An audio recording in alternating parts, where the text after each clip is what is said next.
Story 1. I'm pregnant and being investigated by DCS. I'm 29 years old, happily married. My husband and I are college educated, have respectable, stable jobs, own a home in a nice neighborhood. We're basically as prepared as anyone can be to start a family. I'm almost 9 months pregnant with our first child. The problem is that 11 years ago, when my husband was a freshman in college, he was arrested for possession of marijuana. It was a large enough amount that he was charged with a Class D felony. Our jurisdiction is very harsh regarding marijuana, but not intent to deal. He pleaded guilty and did his time and probation without a problem, passing every substance test along the way. He has not touched marijuana or any other illegal substance since, and we rarely even drink, and haven't at all in over a year.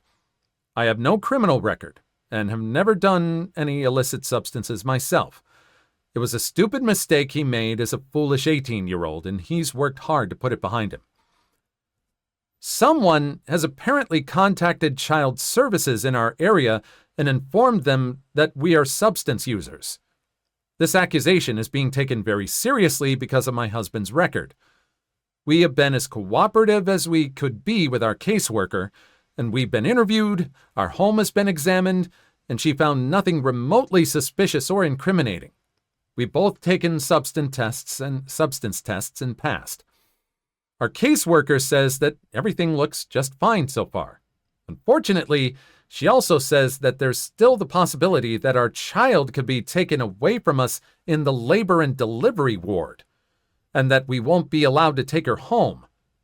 I was devastated and horrified to hear that. When I asked why, she said that it was not up to her and we'll have to wait and see, which made absolutely no sense to me.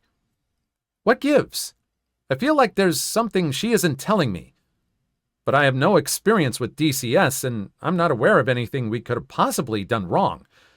I know they'll have to test my daughter for substances once she's born, but she's not been exposed to substances. Nothing more than prenatal vitamins, not even Tylenol.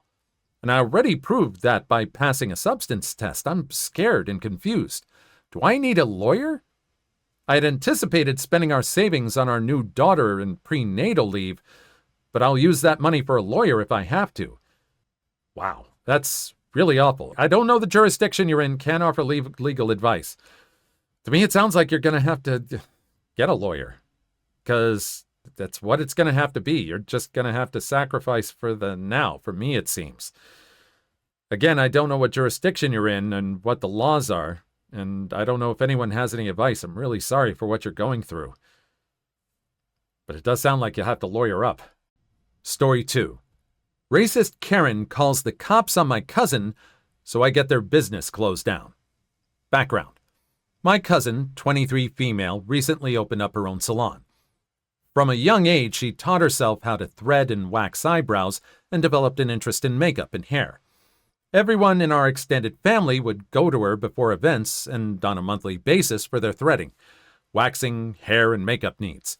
In 2020, she had a full-time job, non-salon related, but decided to renovate the basement of her home to create a small salon space. She now spends her free time taking clients in her at-home salon, and there's nothing but great reviews. Her sister helped with the renovations and now helps her with marketing the business, social media, community pages, and I help with the finances, budgeting, price setting. We all support her and are really proud of her. That salon is our baby. We're now in the middle of a pandemic, and this greatly affected her salon business. As a result, she implemented safety measures, and our small team made sure to keep up with COVID regulations in our city. This included having one customer inside at a time, doing temperature checks, making masks and face shields and gloves mandatory, wiping down the salon after each client, etc. Also, when our city was in lockdown, the salon was closed as it's a non-essential service. Incident. Scenario. Our city is once again in lockdown from the end of December to the end of January. The salon has been closed since the lockdown began. The salon's social media pages have been updated to let the current clientele know that the salon is closed. Now comes Karen. Karen sees a community post from October detailing a discount that the salon was having on a certain package we offer. She comments on the post saying that she can't believe the salon is open in the middle of a lockdown when her salon has to be closed. This is important for later. Karen fails to notice that this post was made in October, when salons were allowed to operate as long as they followed safety regulations. Karen doesn't bother checking more recent posts indicating that the salon was closed. My cousin doesn't see her reply at this time. The next day, 2 police officers show up at my cousin's door while she's at a doctor's appointment. The officers ask for my cousin, and my aunt lets them know that she's not at home right now. My aunt doesn't speak English very well and lets the officers know that she would call my cousin and ask her to come home. Maybe the officers didn't believe her, but they insisted on coming inside the home. My aunt had already called my cousin as she was worried. My cousin asked what this was all about, but my aunt didn't know. My cousin then asked if they had a warrant for anything. When she found out they didn't, she told her mom not to let them come inside and that she would be there in about 20 minutes. My cousin began driving home when my aunt called her to let her know that they simply left. Hearing this, my cousin was less worried and decided to go grocery shopping as planned before heading home. Turns out, the officers came back half an hour later and once again demanded to see my cousin. My aunt called my cousin again and asked her to come home, but in the 20 minutes she took to come home, the officers were gone. They had left a card and asked her to call back.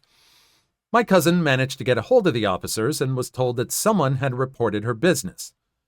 They claimed that she was operating during the lockdown and they had proof. My cousin knew this wasn't true as the salon had been closed for quite a while. By now, my cousin had seen the comment from earlier and mentioned that she knew exactly what their so-called proof was, but the post in question was from October. My cousin was very upset at this post, and it was not even close to being actual evidence of her operating now. In January, she was also very upset that they had insisted on coming inside the house with no cause or warrant when they could clearly see that my aunt does not understand the language very well. At the end of the conversation, the police officers apologized to my cousin, and we thought that was the end of it. You must be wondering how we know that Karen was the one who called the cops. Well, she told us. The next day, my cousin received a message she realized was from the woman who commented on the post. Karen decided to pretend like she's a customer. Karen: "Can I book an appointment?" My cousin: "Hey, love, we're currently closed due to the lockdown. Once the lockdown is over, we'll be more than happy to book you in." Karen: "Oh, my girlfriend was there yesterday. My apologies." My cousin: "You must have gotten the date wrong. The salon is not taking clients until the lockdown is over. Thank you." Karen: "No problem, but I didn't get the date wrong. I also know the police came due to you being open. Take care." My cousin: "I'm not going to sit here and entertain your boring life. Maybe for a change you can find another hobby rather than spreading lies and wasting people's time, including the police's time. Or even better, find an actual job. Have a good night." Karen: "I own my own spa that's closed, as should yours be. My mom is the one who called the cops. You're not entertaining me at all. Go back to your own country instead of fracking with ours."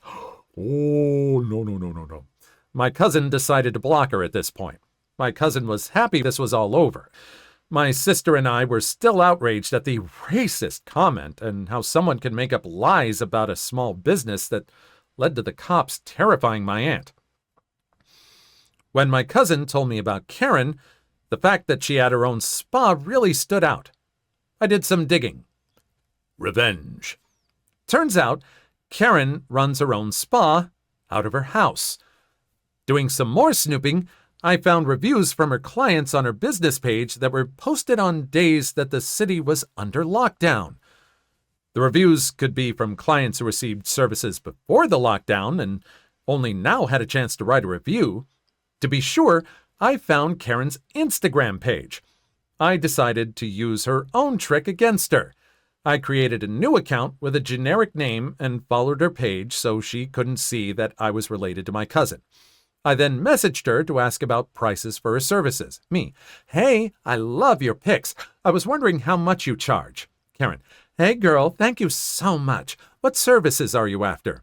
Me: "I'm really interested in the BB Glow Facial." Karen: "That's awesome. My biggest seller for sure. Normally it's $125, but it's on BOGO, so you pay for one session and get two." Me: "That's such a great deal compared to others. When is your next available date?" Karen: "Where are you located? I can't have people come to me in lockdown, but I travel to my clients." Karen was not operating from her home location due to lockdown restrictions, but was traveling to her clients' homes, which is still against regulations. I then made up a lie about my home not having adequate space and asked for her address so we could meet up at my friend's place somewhere between her and my location. She foolishly told me her address. During this time, I also tried joining other community groups that she was a part of. In one particular group, people in the community were promoting their small businesses. She had recently made a post about discounts on her services for the month of January. I immediately went online and submitted a report about her business still operating, including screenshots, her address, full name, etc. A few days passed, and I had forgotten to check up on it as I was busy with life again. I saw the incident report number on a sticky note I had on my desk and decided to check in. Apparently, this was not Karen's first offense. Karen had already been fined $750 for having a client in her home during the first lockdown in my city. After being fined, she decided to change her business model and go to the client's home instead. Now she was fined $10,000. I was still following her on Instagram, so I decided to check it out. She had gone on a rant about how she was going to do very bad things to the person who reported her. She also mentioned that she was no longer allowed to run her own business. I'm not sure what type of ban the regional police put on her, but I immediately deleted the account and exited the groups I had joined earlier. At the end of the day, Karen got what she deserved, and I fulfilled my dream of pretending to be Sherlock Holmes. It's gonna come back around to you, whatever. I have been kind of undecided in the spiritual sense for a long time, but stories like this tend to make me believe in, well, the American version of karma. I think it's a little bit different when you delve into the actual origins that word karma and that concept is from, but karma! Definitely. Story 3. When retail customers feel entitled to extra discounts for no reason, so you give it to them. I worked at a pretty popular department store for years, and I have to say that the customers this store breeds are the worst of the worst. This store is probably 90% of the reason that so many customers feel as entitled as they do. The cashier had the hiccups. It was incredibly annoying. "Isn't there anything you can do for me?" Was an actual honest-to-deity complaint one lady had for me when I was a supervisor. So anyway, I was covering a breakup at the registers. I was a supervisor at the time, and I had also already given my 2 weeks' notice. I was beyond fed up. It was like the spring of my senior year all over again. I had no more fracks left. So I'm up at the registers, and this lady, who couldn't have been more than 40, comes up with a huge cart full. Anyone who has worked retail, you know this woman. She's got the hair, she's smacking her gum at me while she talks on the phone. The entire transaction is delayed because I need her to pay, and she starts to ignore me because apparently I'm the rude one for interrupting her phone call. She proceeds to tell the person on the other end, "Give me a second," and finally turns to me and says, as if I'm an impatient child testing her last bit of patience, "Yes? Here's your total, ma'am. Do you have any coupons or rewards to use today?" She nodded, and here is when she drops a few clippings on the counter in front of me, ignoring my outstretched hand, and turns her attention back to her phone. As soon as I look at the coupons, I see that none of them are usable. She has one that is $10 off menswear, a purchase of $50 or more. She has all women's clothing. The next coupon expired 2 months ago. Another one doesn't start for another week, etc. So I tried again to get her attention. She's just as lovely and accommodating as the last time. She rolls her eyes, tells the person on the phone that she will have to call them back, and gives me another sharp, "Yes?" "Sorry, ma'am. This coupon is expired, this one hasn't started, and this one is only for when you purchase $50 worth of menswear. Do you have any other coupons or rewards?" She stares at me like I had just called her mother some unsavory name. "Ugh, excuse me, what?" What could I do but shrug helplessly? "You have got to be kidding me. This is the entire reason I came out here today, to use those coupons. I really can't use them? Unbelievable! Some customer service here." All the while she's packing her useless coupons back into her purse and glaring scorch marks into my soul. Remember I said I was done? My patience before Shopzilla here was already at 0. She tipped the scales. I was officially in the negatives. I had negative fracks and negative patience left. So when she said, "You should be ashamed of yourself being so rude to a customer," something in me snapped. I smiled sweetly at her, mustered up a bright and cheery expression that I usually reserve as my waitress face, and said, "I'm so sorry you feel that way, ma'am, but on the bright side, since it's Tuesday, I can still apply your senior's discount. So at least you aren't losing that one, right?" I can't quite describe her expression. I think she was angry, but I think she was more shocked. And in that state of shock, she sputtered out, "I'm not a senior!" I mimicked her shock, trying to appear horrified at my accident faux pas, and then immediately said, "Oh, let me take that off of there for you then," and promptly took the senior discount off, bumping her total up another $20. "I'm so sorry for the misunderstanding, ma'am." Oh boy, was she ticked, but like I said, I think she was more shocked. She seemed a little dumbfounded. She paid, she took her stuff, she left. I will take that petty moment of satisfaction at her horrified expression to my grave. It was even worth the write-up that I did end up getting after she called the store and gave my manager a piece of her mind. "After you gave your notice? You have no power here." Oh my goodness, No, I'm sorry. I really hope that kind of thing doesn't transfer over over to this next person's job. Oh, but that was delicious. You can taste it. Please like and subscribe if you made it this far. I hope you'll enjoy the rest of the video and have a wonderful day. Story 4. Am I the a-hole for throwing away the elf on the shelf and ruining Christmas for my kids after my husband's prank? For context, this year was the first time we would try the elf on the shelf with our kids. We have 3 kids: Lucas, 9 male, Andy, 8 male, and Claire, 5 female, where Lucas and Andy are from our past relationships. However, Miles, my husband, male 37, has accepted Andy as his, and so did I, female 35, with Lucas. Every Christmas is special for Andy. His birthday is on December 24th. His dad started a tradition where Santa would have consideration with him for being a kid of Christmas. That's a weird way to write it. Would show consideration with him for being a kid of Christmas. I think that's the way to say it. So he feels magical and special. I always try to give him that. Last year, I left Santa Claus footprints. Ate a carrot and grass he left for Rudolph. Stuff like that. My husband doesn't think it's a good idea to do all that for him, and I'm showing favoritism. So we should shut it down because of my ex's decision to create a tradition without considering my other kids' feelings. I disagree since I do consider the 3 of them. But he asked if we could do so with something else, like the elf on the shelf. I had no problem with that, but I didn't know how that works.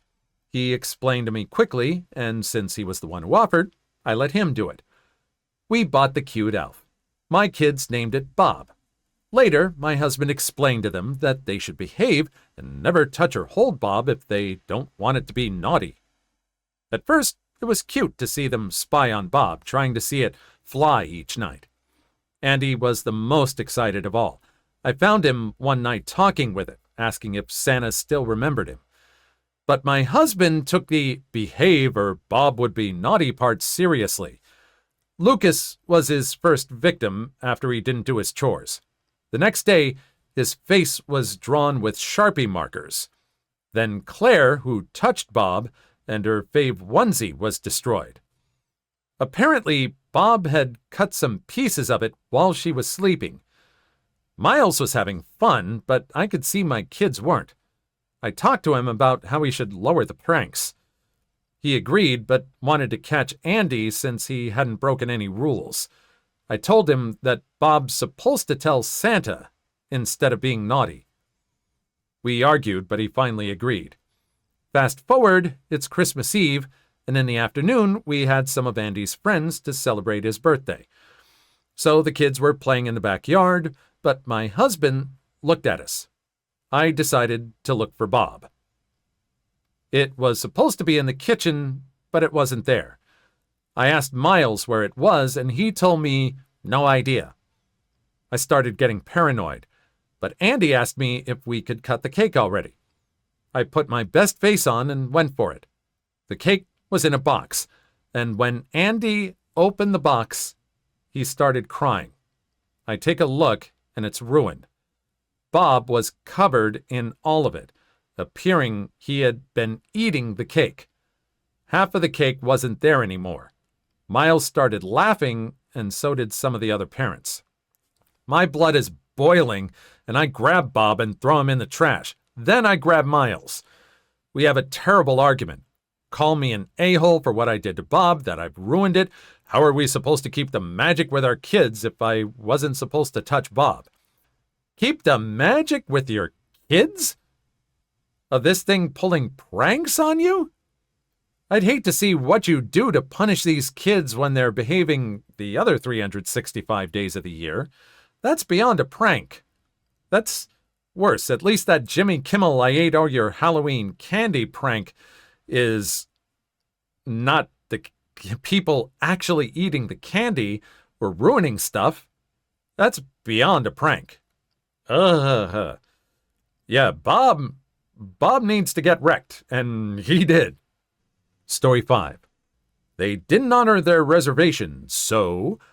A few months ago, I volunteered to plan my mother-in-law's 60th birthday and my father-in-law's 64th birthday, which was a weekend in wine country. I had made a reservation for a group of 10 at a new upscale restaurant months beforehand. Because it was also a winery, we arrived 2 hours early and checked in with the restaurant to see if they could seat us earlier. Despite an empty restaurant, they said they couldn't. And that was no big deal. We understood they could be low-staffed, so we went and got some wine and hung out and listened to live music. Close to our reservation time, I got a text from the restaurant to be seated. It was beginning to rain. We walked over to the hostess. She informed us that because it was raining and because our table was outdoors, that they would not be able to seat us tonight. As calmly as I could, I explained to them that I've had a reservation for months. I've been here for 2 hours, and I was not told that my reservation was for an outdoor table or subject to rain. There was no indoor-outdoor option. I explained to them that it was for a 60th and 64th birthday party. I asked if they could split us up between the tables, and they just kept saying that there was nothing they could do and that it wasn't their fault because we can't control the weather. I snapped a little and said sharply, "Well, what you could have done was not reserve a table for a large party that you could not guarantee." The manager just shrugged. We left, and because it was a Saturday at 6 p.m., there was no way we were getting a seat at another restaurant. I had to go to the grocery store and cook a full meal for 10 people. I emailed the manager to ask them if there was anything that could comp because our experience was so terrible. I got no response after a week, so I made multiple Gmail accounts and left what was a fairly new restaurant 10 different one-star reviews. In the reviews, I said that you should never book this restaurant if you have a large party. how they did not try to find us a table at another restaurant, how they had 2 hours to fix their error, that they booked out a table they could not guarantee, that they didn't move a table under cover, which there was plenty, provide any comps or otherwise make any attempt to fix their error. They ended up with a 2-star drop in their Google rating because of my reviews. I left 1 review for every person that did not get a seat. Several days after I had posted, they reached out offering to comp a meal for my in-laws if our group took the reviews down, which I refused. They were given every opportunity, and, I usually am not a fan of doing this kind of review bombing thing, but in this case, she is representing all the people in the party who had a reservation. She's not exactly review bombing. She is review bombing, but she is representing actual people. She's not making bots for all this. I am really impressed with the cleverness of this. Well done. Please leave your story in the comments. I would love to make a video on them in the future. Also, don't forget to like and subscribe.